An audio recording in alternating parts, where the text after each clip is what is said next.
Hey guys, welcome. Stephen's going to spend just a couple of minutes talking about lesson 2 in our cooking merit. Last week we covered lesson 1. We'll go into lesson 2 tonight, and each one of these lessons you are encouraged to complete.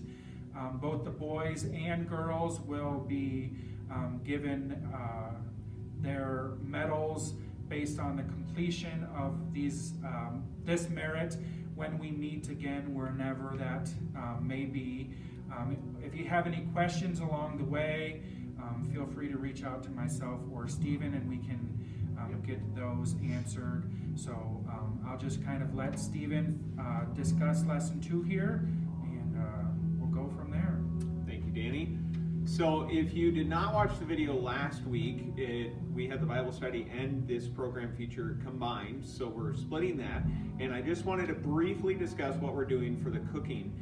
Last week we had discussions on the food pyramid, and that's posted onto Facebook. I'm also going to post this lesson number 2 along with lesson 1 here. They're on one sheet of paper. So last week what you needed to do with your child or children is to talk about the proper foods to eat, good foods, healthy foods, and also well-balanced meals.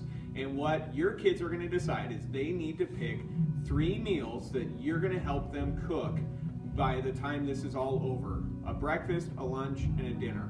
If they have not decided those, they cannot do this next lesson until those 3 meals are decided, because lesson number 2, you're now going to look at what does it take to make that meal? What do you have to buy, and how many people are in your family? So lesson number 1 was a half a page, not even. Lesson number 2 is also not even a half a page. I've narrowed this down a little bit for you. They wanted people to be able to go to the grocery store with their children. That's obviously not possible at this time.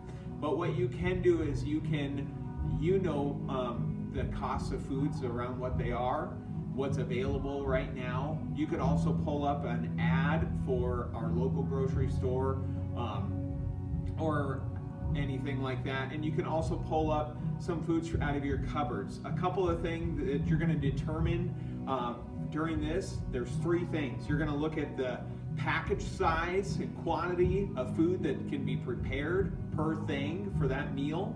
So bacon, for example, if every person's going to have 4 slices of bacon, and you have 6, 4, try 10.